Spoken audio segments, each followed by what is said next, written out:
యేసుక్రీస్తునందు ప్రియమైన సహోదరి సహోదరులారా, అందరూ బాగున్నారండి. ఈనాటి వాక్య పట్టణాలని ధ్యానం చేద్దాం. ఈనాటి మొదటి పట్టణం సొలొమోను జ్ఞాన గ్రంథం 9వ అధ్యాయం 13వ వచనము నుండి 18వ వచనం వరకు. ప్రియులారా, ఇక్కడ వాక్యములో మనం దేవుని యొక్క జ్ఞానాన్ని గురించి తెలుసుకోబోతున్నాం. దేవుని యొక్క జ్ఞానం చాలా అపారమైనది, చాలా లోతైనది. కానీ మన యొక్క జ్ఞానం మనల్ని కొన్నిసార్లు, జ్ఞానం అనటం కంటే కూడా మన యొక్క తెలివితేటలు కొన్నిసార్లు మనల్ని పెడత్రోవన పెడతాయి. మన బుద్ధి కొన్నిసార్లు మందమతిగా ఉంటుంది అని వాక్యం మనకి బోధిస్తుంది. మీ కొరకు వాక్యం చదువుతాను. సొలొమోను జ్ఞాన గ్రంథం 9వ అధ్యాయం 13వ వచనంలో మీ కొరకు చదువుతాను. దేవుని ఆలోచనలు ఎవరికి తెలియను? ఆయన చిత్తమును ఎవరు గ్రహింపగలరు? ప్రైజ్ ద లార్డ్, హల్లెలూయా. చూసారా ప్రియులారా, దేవుని ఆలోచనలు ఎవరికి తెలియను? ఆయన ఆలోచనలు మనం గ్రహించలేం. మనం ఒకటి తలిస్తే దైవం ఇంకోటి తలుస్తుంది అని మనం అంటూ ఉంటాం. యెషయా గ్రంథంలోనే నా ఆలోచనలకు మీ ఆలోచనలకు ఆకాశమునకు భూమికి మధ్య ఉన్నంత వ్యత్యాసము ఉన్నది అని వాక్యం మనకి తెలియపరుస్తుంది. దేవుని ఆలోచనలు ఎవరికి తెలియను? కొన్నిసార్లు మనమే తెలివైన వాళ్ళు అనుకుంటాం. దేవుని కంటే ఎక్కువ తెలివైన వాళ్ళు అని కూడా అనుకుంటాం. నేను ఎక్కడో ఒక కథ చదివానండి. ఒక బాగా చదువుకున్న వ్యక్తి అడవిలో ప్రయాణం చేస్తూ ఉన్నాడంట. ఆయన ప్రయాణం చేస్తూ కొన్ని చెట్లను పరిశీలిస్తూ ఉన్నాడు. ముందుగా ఆయన పుచ్చకాయ పొదను పరిశీలించాడు. పుచ్చకాయ, సొరకాయ ఈ పొదలను చూసి తనలో తాను నవ్వుకుంటున్నాడు. దేవుడు పిచ్చోడు, ఎందుకంటే పుచ్చకాయ ఏమో ఇంతలా ఉంది, దాన్ని మోసే కాడేమో చాలా సన్నగా ఉంది అని అనుకున్నాడంట. ఇంకా కొంచెం ముందుకెళ్తే మామిడికాయ చెట్టు, పెద్ద మామిడికాయ చెట్టు కనిపించింది. పొద ఇంత ఉంది, పైన చూస్తే కాయలు ఇగో ఇంత ఉన్నాయి. కొన్ని కాయలు చిన్న సైజు, ఇంకో పెద్ద సైజు, కానీ పుచ్చకాయ అంత పెద్దగా మాత్రం లేదు. మళ్ళా తనలో తాను నవ్వుకొని అనుకున్నాడంట, దేవుడు నిజంగా పిచ్చోడు. నాకు గనక అవకాశం ఇస్తే, ఆయన ఇంజనీర్ అంట, నేను ఇంజనీర్ని కదా, నాకు అవకాశం ఇస్తే ఇదిగో ఈ పుచ్చకాయలు కాసే పొదకేమో మామిడికాయలు కాపిచ్చేవాడిని, ఇంతలా మొదలున్న ఆ మామిడి చెట్టుకేమో ఇంతలా ఉన్న పుచ్చకాయను కాపిచ్చేవాడిని అని అనుకున్నాడంట. అని అనుకొని మామిడి చెట్టు కింద కూర్చొని సేద తీర్చుకుంటుంటే కొంచెం గాలి ఎక్కువగా వచ్చి ఒక మామిడికాయ రాలి, ఒక మామిడి పండు రాలి ఆయన తల మీద పడిందంట. డబేళ్ళు పడిందంట. అమ్మో అనుకున్నాడు. ఇప్పుడు ఆయన అనుకున్నాడంట, ఇప్పుడు దాకా నేను దేవుడి కంటే నేనే తెలివైనోడిని, నాకు అవకాశం వస్తే పుచ్చకాయ పొదకి మామిడికాయలు కాపిద్దాను అనుకున్నాను, ఈ మామిడికాయ చెట్టుకేమో పుచ్చకాయ కాపిద్దాం అనుకున్నాను, మరి ఎందుకంటే మొదలు ఇంత లావుగా ఉంది కదా అని. నేను అనుకున్నట్టే ఈ మామిడి చెట్టు మీద పుచ్చకాయ కాసుంటే ఆ పుచ్చకాయ రాలి నా నెత్తి మీద పడి ఉంటే నా నెత్తి అంతా పచ్చడయ్యేది. లేదు నేను కాదు తెలివైనోడిని, దేవుడే తెలివైనాడు అని అనుకున్నాడంట. ప్రైజ్ ద లార్డ్, హల్లెలూయా. ప్రియులారా, దేవుని ఆలోచనలు మనకు తెలియదు, ఆయన చిత్తం మనం గ్రహింపలేము. తర్వాత వాక్యం చదివితే నరుల బుద్ధి బలహీనమైనది. మన బుద్ధి బలహీనమైనది, మన ఆలోచనలు మనల్ని పెడత్రోవ పట్టించును. చూసారా, ఈ గ్రంథకర్త దేవుని ఆలోచనలకి మన ఆలోచనలకి మధ్య వ్యత్యాసాన్ని తెలియపరుస్తూ ఉన్నాడు. నరుల బుద్ధి బలహీనమైనది, మా ఆలోచనలు మమ్మల్ని పెడత్రోవన పట్టించును. నేను వాక్యం చెప్పడానికి ముందు ఒక ఉదాహరణ చెప్పాలనుకున్నా. దేవుని జ్ఞానం ఎటువంటిది, మానవుని బుద్ధి ఎటువంటిది? దేవుని జ్ఞానం ఇదిగో ప్రియులారా, ఈ జగ్ అంత పెద్దదే, మన యొక్క బుద్ధి ఈ చిన్న కప్పు అంతది. చూసారా, దేవుని జ్ఞానం ఈ పెద్ద కప్పు లాంటిది, మన బుద్ధి చిన్న కప్పు లాంటిది. ఈ దేవుడిలో ఉన్న జ్ఞానం మొత్తం కూడా దీంట్లో పోయిటకు ప్రయత్నిస్తే దీంట్లో పట్టుద్దా? ఇది చిన్న కప్పు, కానీ ఈ జగ్గులో చాలా నీళ్లు పడతాయి. ఈ నీళ్ళన్నీ దీంట్లో పోయగలమా? పోయలేము. పొయ్యాలని ప్రయత్నించిన కప్పు నిండిపోయి నీళ్ళన్నీ కిందకు పోతాయి. దేవుని జ్ఞానం కూడా అంతే ప్రియులారా. ఆయన జ్ఞానం లోతైనది. ఆయన ముందు దీనత్వం కలిగి ఉండటం బెటరు. అనవసరంగా ఆలోచన చేసుకుని బుర్రలు పగలగొట్టుకోవడం కంటే. ఎందుకంటే గ్రంథకర్త చాలా బాగా మనకు చెబుతూ ఉంటాడు. ఏమంటాడంటే, మనకి ఇహలోకంలో ఉన్న విషయాలను గ్రహించడమే చాలా కష్టం, మరి స్వర్గలోక విషయాలు అర్థం చేసుకోవటం ఇంకెంత కష్టమో ఆలోచన చేయండి. ఈ లోకం మన గాలి మన కంటికి కనపడుద్దా? మనం స్పృశిస్తాం. గాలి వీచినప్పుడు జుట్టు ఎగరటం, పేపర్లు ఎగరటం, చెట్లు అటు ఇటు కదలటం చూసి గాలి వస్తుంది అనుకుంటాం. లేకపోతే అది మన శరీరానికి తాకినప్పుడు ఆ స్పర్శకి గాలి వస్తుంది అనుకుంటాం, కానీ గాలిని మనం చూడలేము. ఇక్కడ గ్రంథకర్త ఏమంటున్నాడంటే 16వ వచనం చూడండి. ఈ భూమి మీద వస్తువులను తెలుసుకొనుటయే మాకు కష్టము, చుట్టుపట్ల ఉన్నవానిని గ్రహించుటకే మేము యాతన పడవలేను. ఇక స్వర్గలోక విషయములు అర్థం చేసుకొనగలవాడు ఎవడు? Praise the Lord. ఈ లోకంలో మన చుట్టూ ఉన్నాయే మనకు అర్థం కాదు. మనందరం సెల్ ఫోన్లు వాడుతున్నాం, ఇంటర్నెట్ ఉంది, డేటా. ఆ డేటా మనం చూడగలమా? అంటే సిగ్నల్ చూస్తాం కానీ అసలు, లేకపోతే వైఫై సిగ్నల్ ఏదో ఫోన్లో సిగ్నల్ కనపడితే చూస్తామే కానీ అసలు వైఫై ఎక్కడుంది? ఈ చుట్టుపక్కల అంతా ఉంది. అది మన కంటికి కనపడుద్దా? కనపడదు. ఇయే కనపడట్లేదు, స్వర్గలోక విషయాలు మనకి ఎలా అర్థమవుతాయి? కానీ కొన్నిసార్లు మనం ఓవర్ యాక్షన్ చేస్తాం. అన్నీ తెలుసు, కొంతమంది అన్నీ తెలుసు, దేవుడు ఎక్కడున్నాడు చూపించండి, దేవుడు లేయి చూపించండి, దేవుడు లేడు, ఏమి లేడు, నేనే తెలివైన నేను కొంతమంది అనుకుంటారు. కానీ గ్రంథకర్త మనం చెప్తున్నాడు, అయ్యా దేవుని జ్ఞానం, దేవుని యొక్క ఆలోచనలు మన బుర్రకి, మన జ్ఞానానికి, మన బుద్ధి కంటే ఇంకా లోతైనవి. Just be humble before God. కాబట్టి దేవుని యందు తగ్గి ఉండండి, ఓవర్ యాక్షన్ చేయొద్దు. దేవుని ముందు ఓవర్ యాక్షన్ చేస్తే ఎగిరి తంతాడు. ఎవరిని? మనకి సౌలు పౌలుగా మారాడు కదా. తెలియనప్పుడు సౌలు కొన్నిసార్లు ఓవర్ యాక్షన్ చేసినప్పుడు దేవుడు ఏం చేశాడు? గుర్రం మీద వెళ్తుంటే సౌలు ఎగిరి కాలు పెడుతుంటే గుర్రం మీద నుంచి కింద పడ్డాడు, గుడ్డోడయ్యాడు. ఇలా ఎత్తుకుంటూ, దేవా నువ్వు ఎవరో అన్నాడు. కాబట్టి ప్రియులారా, దేవుని యందు తగ్గి ఉండండి. జర్మనీ దేశంలో ఒక సాంప్రదాయం ఉంది. పిల్లలకి క్యాటగిజం చెప్పేటప్పుడు దివ్య సప్రసాద పీఠం ముందు మోకాలు దండేసినప్పుడు పిల్లలకు ఒక మాట చెప్తారు. దేవా నీ ముందు నేను అల్పుడిని, బిఫోర్ యూ ఐఎమ్ స్మాల్. నీ ముందు నేను చిన్నవాడిని. లెగ్సే టైంలో ఏం చెప్తారు? నీతో కలిసి ఉంటే నేను పెద్దవాడిని. Praise the Lord. అవును ప్రియులారా, దేవుని ఆలోచనలు మనం అర్థం చేసుకోలేం, ఆయన చిత్తం మనం గ్రహించలేం. నేను అనుకున్నా చిన్నప్పుడు, నేను 3 స్కూళ్ళు మానేసా.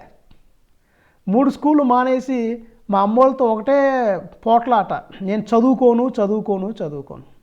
మరేమవుతావు? నేను గొర్రెలను కాస్తా. I want to become a shepherd. నేను గొర్రెల కాపన అవ్వాలని నా కోరిక, లేదా గేదెలు కాయాలని నా కోరిక. కానీ మా అమ్మోళ్ళు నన్ను అందుకు అంగీకరించలేదు. కొట్టి తిట్టి, సరే నీ ఇష్టమైన బడికి వెళ్ళు, కానీ నువ్వు మాత్రం బడికి వెళ్ళాలి అన్న. ఇంగ్లీష్లో కొటేషన్ ఉంది, do you know how to make God laugh? దేవుణ్ణి నవ్వించటం ఎలాగో నీకు తెలుసా? ఎలా నవ్విస్తామంటే మన ఆలోచనలు దేవుడికి చెప్తే దేవుడు నవ్వుతాడంట. మనం ఒకటి అనుకుంటాం, ఆయన ఇంకోటి అనుకుంటాడు. నేను గొర్రెల కాపరిని అవ్వాలనుకున్నా, కానీ దేవుడు నన్ను గొర్రెల కాపరి చేశాడు. ఏ విధంగా? మనుషులను పట్టే కాపరిగా. నేను ఇప్పుడు జర్మనీ దేశంలో 3 విచారణలకి విచారణకర్తగా నేనున్నాను. అంటే నేను గొర్రెల కాపరినే. ఏ విధంగా? ఆత్మల రక్షణలో. నేను ఒకటి అనుకున్నాను, దేవుడు నన్ను మరొకటి చేశాడు. ఆయన ఆలోచనలు వేరు. ప్రియులారా, ఇక్కడ 15వ వచనంలో, 9వ అధ్యాయం 15వ వచనంలో చెప్తున్నారు, నశ్వరమైన మా దేహము మా ఆత్మను కృంగదీయును.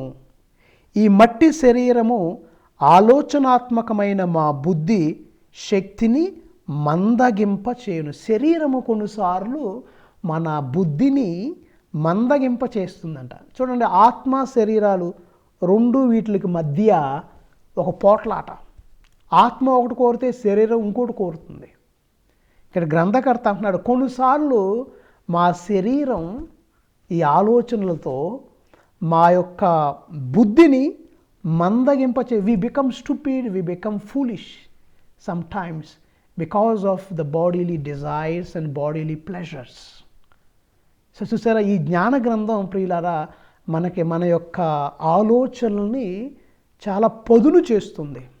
కాబట్టి మన శరీరం పట్ల మనం అవగాహన కలిగి ఉండాలి, జాగ్రత్త వహించాలి. లేకపోతే నీ శరీరం నీ ఆత్మను కూడా తప్పు ద్రోవలో పడే విధంగా చేస్తుంది. నీ శరీరం నీ యొక్క బుద్ధిని మందగింప చేస్తుంది. కాబట్టి జాగ్రత్త వహించండి అని గ్రంథకర్త చెప్తున్నాడు.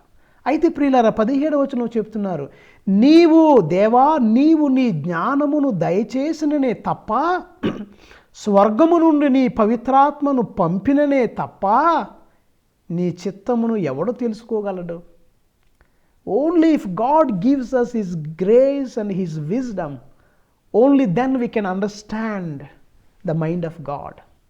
దేవుని చిత్తం, దేవుని ఆలోచనలు మనం తెలుసుకోవాలంటే ప్రియులారా కేవలము ఆయన ఇచ్చే జ్ఞానము ద్వారా మాత్రమే అది సాధ్యము. 18వ వచనం, ఈ రీతిగా నీవు దయచేయు జ్ఞానము ద్వారా భూమి మీద నరులు రుజుమార్గమును నడుచుచున్నారు.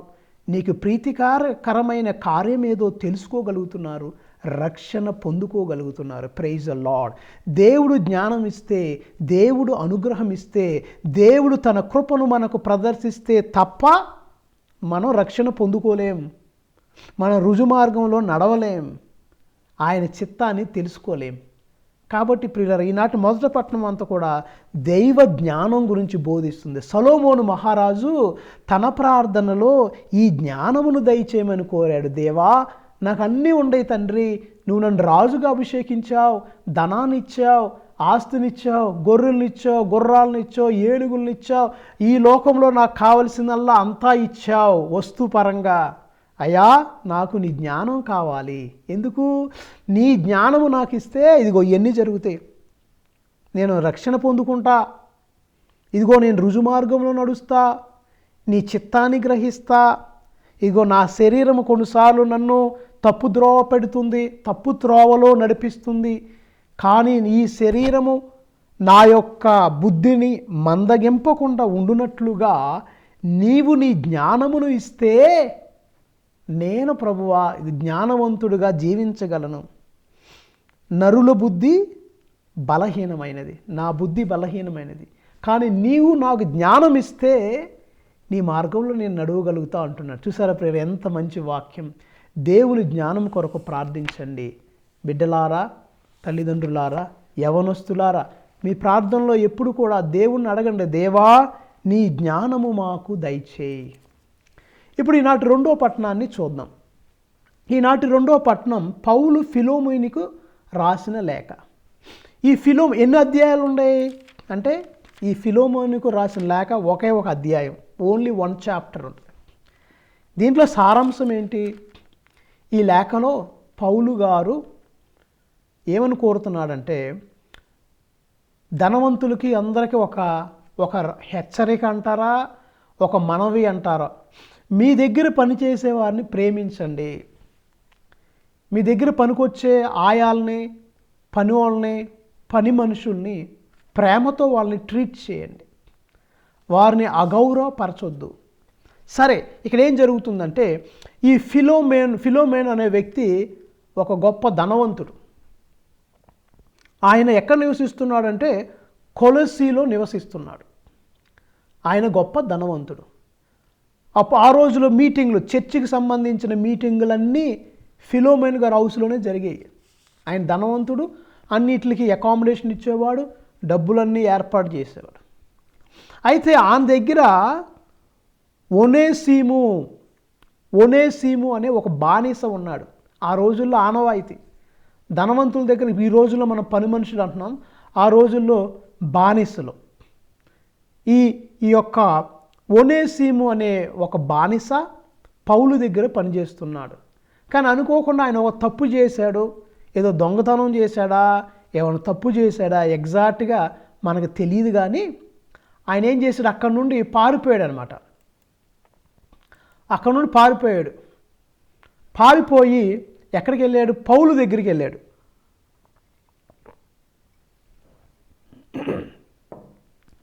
పౌలు గారు అప్పుడు ఎక్కడ ఉన్నారు, పౌలు గారు చెరసాల్లో ఉన్నారు. పౌలు గారు చెరసాల అంటే ప్రిజన్, జైల్లో నుంచి ఈ లేఖ రాశారు. ఈ లేఖ రాసి ఈ బానిస ద్వారానే కొలొస్సీలకు రాసిన పత్రిక కూడా పౌలు ఎలా ఈ కొలొస్సీలకు అందజేశాడంటే, ఈ బానిస ద్వారే బానిస అయిన ఒనేసిము పౌలు దగ్గర ఉండి పౌలు గారికి సేవలు చేస్తున్నాడు. పౌలు గారు జైల్లో ఉంటే అక్కడ నుండి పౌలు గారు ఈ యొక్క బానిస ద్వారా ఈ యొక్క లేఖ, కొలొస్సీలకు రాసిన లేఖ, ఈ ఫిలోమోనుకు రాసిన లేఖలు ఇవన్నీ ఆ బానిస ద్వారానే పంపిస్తూ ఉన్నారు.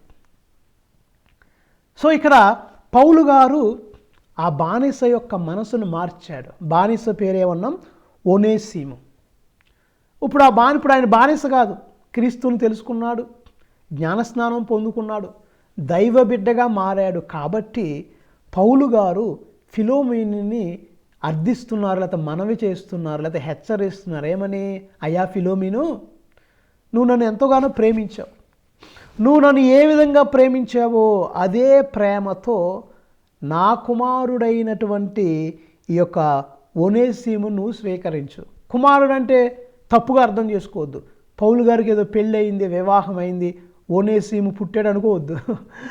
పౌలు గారు ఆధ్యాత్మిక తండ్రి. అందుకే చర్చిలో ఫాదర్స్ని ఫాదర్ అంటారు. ఫాదర్ అంటే ఏంటి, తండ్రి అంటే ఆధ్యాత్మిక తండ్రి. ఏ విధంగా ఆధ్యాత్మిక తండ్రి అవుతారు ఒక గురువు? జ్ఞానస్నానం ఇవ్వటం ద్వారా, ఆ యొక్క బిడ్డకి నూతన జీవితం ఇవ్వటం ద్వారా, ఆయన జ్ఞానస్నానం ఇవ్వటం ద్వారా తండ్రి అవుతున్నాడు. మరి ఇంకా ఏ విధంగా గురువు తండ్రి అవుతాడు? పోషించటం ద్వారా, వాక్యము బోధించడం ద్వారా, దివ్య సప్రసాదం ఇవ్వటం ద్వారా కూడా గురువు తండ్రి, ఫాదర్ అంటారు. ఎందుకంటే ఆయన ఆత్మలో జీవం వసుకుతున్నాడు జ్ఞానస్నానం ఇవ్వటం ద్వారా, మరియు దివ్య సప్రసాదం ఇవ్వటం ద్వారా పోషిస్తూ ఉన్నాడు. ఇదిగో అవస్తభ్యంగా ఇవ్వటం ద్వారా కట్టులు ఆత్మకు గాయాలు అయినప్పుడు, లేకపోతే మరణావస్థలో ఉన్నప్పుడు మళ్ళా దేవుని యొక్క ఆ శక్తిని వసుగుతూ ఉన్నాడు. కాబట్టి తండ్రి అని గురువుని పిలవటం జరుగుతుంది. ఇక్కడ పౌలు గారు కూడా ఈ యొక్క ఒనేసిముని కుమారుడుగా భావిస్తున్నాడు, తనను తండ్రిగా భావించుకుంటున్నాడు. ఇప్పుడు వాక్యంలోకి వెళ్తే 10వ వచనం చూద్దాం. ముందుగా 9వ వచనంలో ఏమంటున్నారు పౌలు గారు? దానికి బదులుగా ప్రేమ కొరకై ప్రాధేయపడుచు ఉన్నాను, యేసుక్రీస్తు కొరకు రాయబారి ఇప్పుడు బందీయును అయిన పౌలు ఈ మనవి చేయుచున్నాను. నేను క్రీస్తు కొరకు బందీని, క్రీస్తు రాయబారినైన నేను నీకు ఒక మనవి చేయుచున్నాను. ఏంటి ఆ మనవి? నేను చెరసాలలో ఒనేసిముకు తండ్రిగా మారాను. Praise the Lord. చెప్పాం, ఈయన జైల్లో ఉన్నప్పుడు అక్కడ ఒనేసిము అన్న బానిసను చూసి ఆయనకి తండ్రిగా మారానంటే అర్థం ఏంటి? ఆధ్యాత్మిక తండ్రి అయ్యాడు. ఒనేసిముకి జ్ఞానస్నానం ఇచ్చాడు, దైవభక్తిని నేర్పించాడు. ఒనేసిము కూడా పశ్చాత్తాపపడ్డాడు, హృదయ పరివర్తన చెందాడు, మంచి జీవితం జీవిస్తున్నాడు. కాబట్టి పౌలు అంటున్నాడు, అతను నువ్వు ఒక బానిసగా చూడొద్దు, నీ దగ్గర పనిచేసే ఒనేసిముని ఒక బానిసగా చూడొద్దు, కానీ దేవుని సేవకునిగా చూడు. నువ్వు నన్ను ఎంత ప్రేమించావో నాకు బదులుగా ఆయన నువ్వు ప్రేమించు అని ఒక మనవి చేస్తూ ఉన్నాడు. చూడండి, ఇక్కడ 12వ వచనంలో చెప్తున్నాడు, నా హృదయమైనటువంటి అతనిని నీ వద్దకు త్రిప్పి పంపుచున్నాను. నా హృదయం అంటే ఈ బానిస నా హృదయం లాంటాడు. ఫిలోమోనుకి పౌలు అంటే గౌరవం, భక్తి. కాబట్టి పౌలు గారు ఫిలోమోను నా హృదయాన్నే నీ దగ్గరికి పంపిస్తున్నానయ్యా. ఎవరు నా హృదయం? ఈ బానిస ఒనేసిము నీ వద్దకు పంపుతున్నాను. తర్వాత వాక్యంలో చదివితే ప్రియులారా చెప్తున్నాడు 15వ వచనంలో, ఒనేసిము నీ నుండి తాత్కాలికముగా దూరమగుట నీవు అతనిని తిరిగి శాశ్వతముగా పొందుటకే కావచ్చు. కొంతకాలం ఒనేసిము పారిపోయి వచ్చాడు కదా, ఫిలోమేన్ దగ్గర నుండి పారిపోయి వచ్చాడు కదా. పౌలు మళ్ళీ అతని మనసు మార్చి ఆ ఒనేసిముని తిరిగి ఫిలోమేన్ దగ్గరికి పంపిస్తున్నాడు. ఏ విధంగా పంపిస్తున్నాడు? ఆయన బానిసగా పారిపోయి వచ్చాడు, ఒక దొంగవాడిగా తప్పు చేసిన వాడిగా పారిపోయి వచ్చాడు. కానీ పౌలు ఈ బానిస యొక్క హృదయాన్ని మార్చి, అతని మనస్సును మార్చి, అతనికి జ్ఞానస్నానం వస్తుంది, అతన్ని దేవుని బిడ్డగా మార్చి ఇప్పుడు ఒక బానిసలాగా పంపించట్లా, దేవుని సేవకునిగా పంపిస్తున్నాడు, రాయబారిగా పంపిస్తున్నాడు. ఇదిగో పౌలు రచించినటువంటి ఆ కొలొస్సీ పత్రిక మరియు ఫిలోమోనికి రాసిన లేఖ, ఈ లేఖలన్నీ పౌలు గారు ఆ రోజులో పోస్ట్ ఆఫీస్లో పోస్ట్ బాక్స్లో వేయలా, ఒక వ్యక్తి ద్వారా పంపాడు. ఈ యొక్క పత్రికలో ఈ యొక్క లెటర్స్, ఈ యొక్క ఎపిస్టల్స్ మోసుకొచ్చింది ఎవరు? ఈ యొక్క ఒనేసిము, బానిస అయిన ఒనేసిము కొలొస్సీలకు రాసిన లేఖని, ఈ ఫిలోమోనుకు రాసిన లేఖని మోసుకొని వచ్చాడు. ఇప్పుడు చూడండి పౌలు గారు ఏమంటున్నారు 16వ వచనం, ఇప్పుడు అతడు సేవక మాత్రుడు కాడు. ఇక నీ బానిస కాదు, ఆయన సేవకుని కంటే ఎన్నియో రెట్లు అధికుడు. అతడు ప్రత్యేకముగా నాకు ప్రియ సహోదరుడు. ఇక శారీర విషయమున ప్రభువు విషయమున నీకు అతడు ఎంతటి వాడు కాగలడో.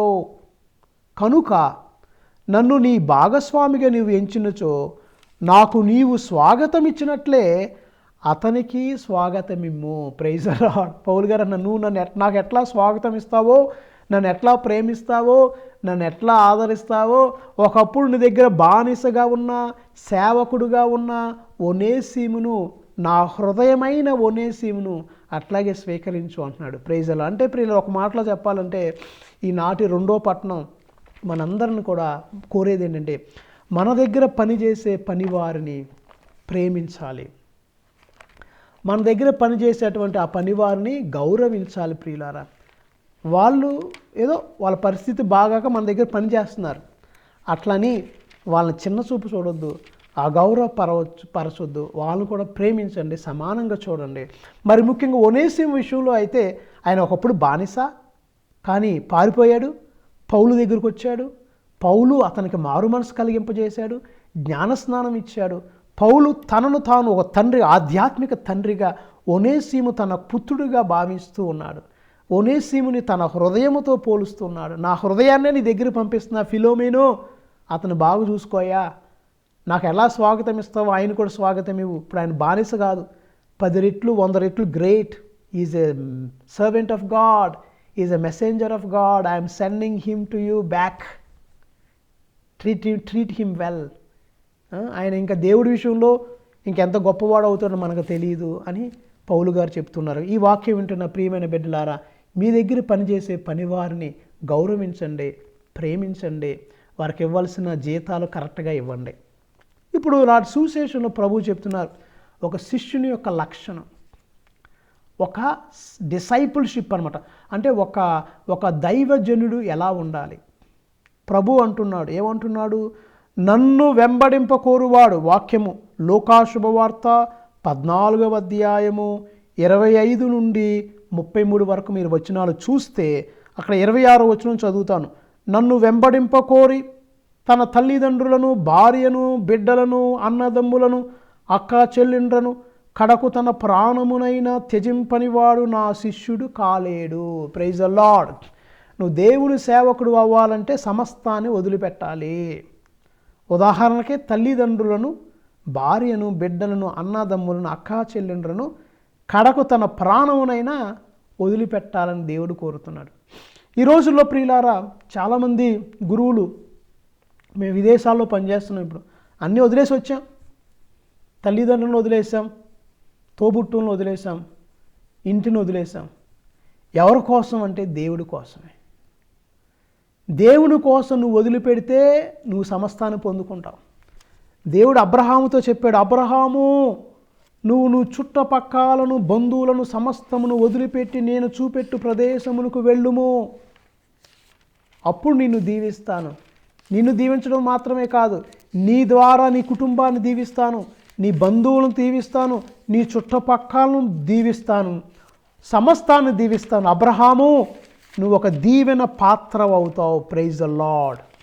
ఎప్పుడైతే దేవుడు అబ్రహాముకు చెప్పాడో, అబ్రహాము సర్వస్వాన్ని వదిలిపెట్టాడు. మీరు కావాలంటే వాక్యంలో ఆదికాండములో మీరు చూడండి. ఆదికాండము 13వ అధ్యాయములో దేవుడు అబ్రహాముతో ఇట్లా, నేను నీ దేశమును నీ చుట్టుపక్కలను నీ పుట్టింటిని వదిలి నేను చూపు దేశమునకు వెళ్ళుము, అక్కడ నిన్ను ఒక మహాజాతిగా తీర్చిదిద్దెదను, నిన్ను ఆశీర్వదింతును, నీ పేరు మహా గొప్పది అగును, నీవందరికీ ఒక దీవెనగా ఉంటావు, నిన్ను దీవించు వారిని నేను దీవిస్తాను, నిన్ను శపించు వారిని శపిస్తాను. నీవు ఏమన్నారు? నీవు అందరికీ ఒక దీవెనగా ఉంటావు. Praise the Lord. గురువులు కూడా వారి కుటుంబానికి ముందు దీవెన. గురువు గారి కుటుంబంలో చూడండి, అందరూ ఏదో ఒక విధంగా మంచిగా చిన్న చిన్న కష్టాలు ఉంటాయి కాదనట్లేదు, కానీ ఆ గురువు కుటుంబానికి దీవెన అవుతాడు. ఎందుకంటే ఆ గురువు సమస్తాన్ని వదిలిపెట్టాడు. ఎవరి కొరకు? దేవుడు కొరకు. ప్రియులారా, ప్రైజ్ ద లార్డ్. సో సమస్తాన్ని వదిలిపెట్టమంటున్నారు. తర్వాత 27వ వచనంలో ఏమంటున్నారు? 14వ అధ్యాయం, లోకాశుభవార్త 14వ అధ్యాయం 27వ వచనంలో, తన సిలువను ఎత్తుకొని నన్ను వెంబడింపని వాడు నాకు యోగ్యుడు కాడు. గురువు ఏం చేయాలి అంటే, గురువే కాదు, దేవుని యొక్క శిష్యులు, దైవజనులు, మనందరం ప్రభు శిష్యులుగా మారాలనుకున్న మనందరం సిలువను ఎత్తుకోవాలి. సిలువ అంటే చూడండి, సిలువలో 2 గీతలు ఉంటాయి. ఒకటి నిలువు గీత, రెండోది అడ్డంగా ఉన్న గీత. నిలువు గీత ఇంగ్లీష్లో ఐ, నేను, నాకు గుర్తుగా ఉంది నిలువుగా ఉన్న గీత. అడ్డంగా ఉన్న గీత నన్ను నేను త్యజించుకుంటున్నాను, నన్ను నేను తగ్గించుకుంటున్నాను, నాలో ఉన్న గర్వాన్ని తీసేస్తున్నాను, నాలో ఉన్న అహంభావాన్ని తీసేస్తున్నాను, నాలో ఉన్నటువంటి ఈ యొక్క నేనే గ్రేట్ అన్న అహంకారాన్ని తీసేస్తున్నాను. ఆ నేను అన్న నన్ను అడ్డగీత ఏం చేస్తుంది? నన్ను నేను ఖండించుకుంటున్నాను, నన్ను నేను తగ్గించుకుంటున్నాను. సో నిలువుగున్న గీత ఏమో నాకు గుర్తుగా ఉంటే, అడ్డగీత నన్ను నేను ఖండించుకుంటున్నాను, నన్ను నేను తగ్గించుకుంటున్నాను, నాలో అహంకారాన్ని తీసేస్తున్నాను, నాలో ఉన్న అహంభావాన్ని తీసేస్తున్నాను, నాలో ఉన్న ఈర్ష్యను తీసేస్తున్నాను, గర్వాన్ని తీసేస్తున్నాను. ఈ సిలువను నువ్వు ఎత్తుకోవాలి. కానీ చాలామంది దైవజనులు వదిలిపెడుతున్నారు కానీ సిలువను ఎత్తుకోలేకపోతున్నారు. చాలామంది దైవజనుల్లో నాలో కూడా కొన్నిసార్లు తెలియని విధంగా అహంకారం, అహంభావం, నేనే గ్రేట్, గురువు అయ్యి మనం తగ్గించుకోవడానికి బదులు కొన్నిసార్లు నేను కూడా, మనందరం కూడా ప్రజల మీద పెత్తనం చెలాయిస్తాం. నేను వాళ్ళందరికంటే గ్రేట్, వాళ్ళందరూ బుద్ధిహీనులు, నేను బుద్ధివంతుణ్ణి, వాళ్ళందరూ అజ్ఞానులు, నేనే జ్ఞానవంతుణ్ణి.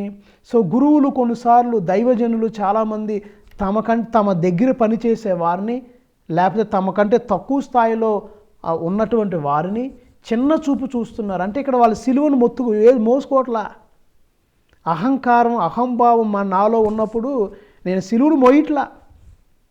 నేను ఎప్పుడు సిలువను మోస్తున్నట్లు, నన్ను నేను తగ్గించుకున్నట్లు, సిలువను మోసినట్లు, నాలో అహంకారాన్ని తీసివేసుకుంటే నేను సిలువను మోసినట్లు, నేను వినయ విధేయతలతో ఉంటే సిలువను మోసినట్లు. అంతేగాని ప్రజల మీద పెత్తనం చెలాయించి మైక్ ఉంది కాదని ఇష్టం వచ్చినట్లు నేను వాగితే నేను సిలువను మోసినట్లు కాదు. You carry the cross when you humble yourself. You carry the cross when you listen to the people. You carry the cross when you show care and concern to the people. దైవజనులారా, శిష్యుని యొక్క లక్షణం తన సిలువను ఎత్తుకొని నన్ను వెంబడింపని వాడు నాకు యోగ్యుడు కాడు. నేను ఒక గురువుగా, దేవుని శిష్యునిగా చెప్పుకునేవాడిని, క్రీస్తు అనుచరుడిగా చెప్పేటువంటి వాడిని గర్వం, అహంకారం, ఈర్ష, ద్వేష, అసూయ నాలో పెట్టుకుంటే నేను సిలువను మోసినట్లు కాదు. వేస్ట్, నేను నిజమైన సేవకుని కాదు. తర్వాత ప్రభు ఏం చెప్తున్నారంటే 2 ఉదాహరణలు చెప్తున్నారు. అంటే అందరూ అవ్వలేరు, అవ్వకూడదు. నువ్వు నిజంగా దేవుని సేవకుడు అవ్వాలంటే అబ్రహాములాగా అన్ని వదిలిపెట్టు, సిలువను మోయి. అంటే అహంభావం తీసే, ఈర్ష తీసే, ద్వేషం తీసే, గర్వం తీసే నీలో ఒక దైవజనుడుగా. అప్పుడు నువ్వు యోగ్యుడు అవుతావు. నీ కుదరదనుకో, better you leave and go away. నువ్వు ఉండవసరం ఇక్కడ. నువ్వు కాకపోతే దేవుడు వేరే వాళ్ళని ఎంపిక చేసుకుంటాడు. నువ్వు ఒక్కడవే శాశ్వతం కాదు. నేను అనుకుని నేనే శాశ్వతం. నో, నువ్వు కాకపోతే 100 మందిని ఆయన పిలుచుకుంటాడు ఆయన సేవకే. సౌలు తప్పు చేశాడు, అహంభావం ప్రదర్శించాడు, దైవజనుడు అయినటువంటి సమూవేలుని లెక్క చేయలేదు, దేవుడు మాట అవిధేయించాడు. అప్పుడు దేవుడు ఏం చేశాడు? సౌలు ఎంత గొప్పవాడైనా ఈ ఇశ్రాయేలు మొదటి రాజు అయినటువంటి సౌలును పక్కకు తీసేశాడు. తీసేసి దావీదు, చిన్న వయసులో గొలియాతును చంపిన దావీదును దేవుడు రాజుగా అభిషేకించుకున్నాడు. God has many alternatives. నువ్వు ఒక్కడే ఎరగదీసేవాడు కాదు, గొప్పవాడు కాదు. ఆయన కృప ఉంటే, ఆయన జ్ఞానం ఇస్తే నువ్వు గొప్పవాడు అవుతావు. కాబట్టి శిష్య లక్షణం, ఈ వాక్యం చదివే ముందు నేను మనవి చేసేది ఏంటంటే, పాస్టర్లకైనా గురువులకైనా ఇంకా గొప్ప గొప్ప అంతస్తులో ఉన్న దైవజనులకి ఎవరికైనా మీరు సిలువను మోయాలంటే మీలో గర్వం తీసుకోండి, అహంకారాన్ని తీసేసుకోండి, ఈర్ష్య తీసేసుకోండి, ప్రజల్ని ప్రేమించండి. అదే నువ్వు సిలువ మోయటం. లేకపోతే వెళ్ళిపోండి. ఇక్కడ ప్రభువు చెప్తున్నారు, గోపురాన్ని కట్టదలసినోడు, ఒక ఇల్లు కట్టాల్సిన ముందు చూసుకోవాలి డబ్బు ఉందా లేదా. సగం కట్టేసి ఆపేస్తే తప్పు. అందరూ ఏమంటారు? ఆరంభ సూర్యుడే కానీ కార్యసాధకుడు కాదు. ముందు ఆలోచన చేసుకోవాలి. తర్వాత కూడా ఇంకో వాక్యం చెప్తున్నారు ప్రభు, యుద్ధానికి ఒక రాజు యుద్ధానికి వెళ్తున్నాడు, దండ ఎత్తు వెళ్తున్నాడు యుద్ధానికి. నీ మీదకి వచ్చే రాజు 20,000 సైన్యంతో వస్తున్నాడు అనుకో, నీకు 10,000 మందే ఉన్నారు. 20,000 మంది ఎక్కడ, 10,000 మంది ఎక్కడ? నువ్వు ఆ యుద్ధం గెలవగలవా?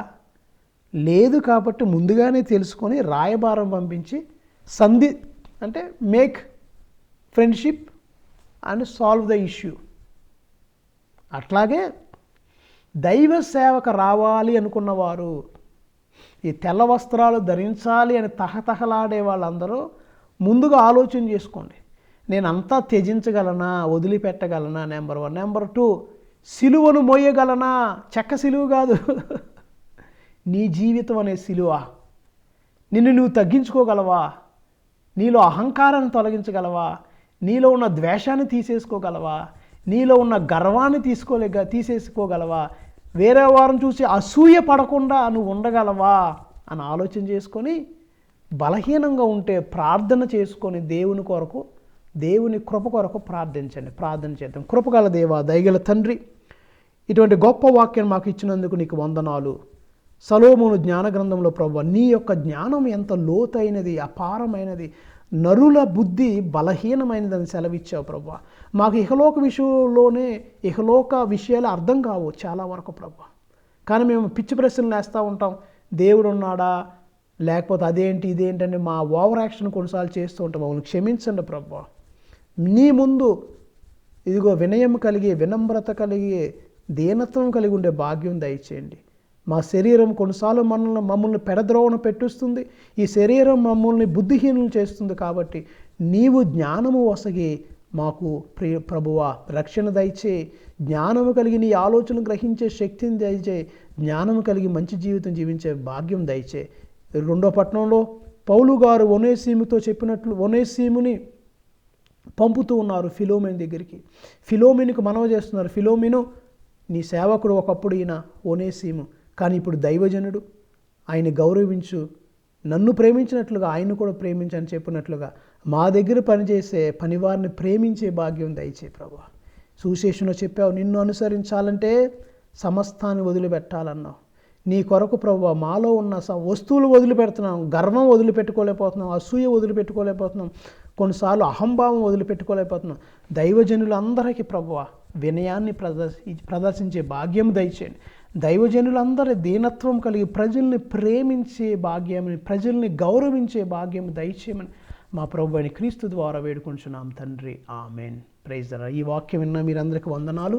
ఇక మీలో ఎవరైనా ఈ ఛానల్ సబ్స్క్రైబ్ చేయాలి అనుకున్న వారు, సమయం లేనటువంటి వారు ఇంకా సబ్స్క్రైబ్ చేయకుండా ఉంటే మీకు వీలుంటే సబ్స్క్రైబ్ చేయండి. ఈ వాక్యాన్ని కూడా అనేక మందికి ఫర్దర్ షేర్ చేయండి. Thank you very much. God bless you all. Amen.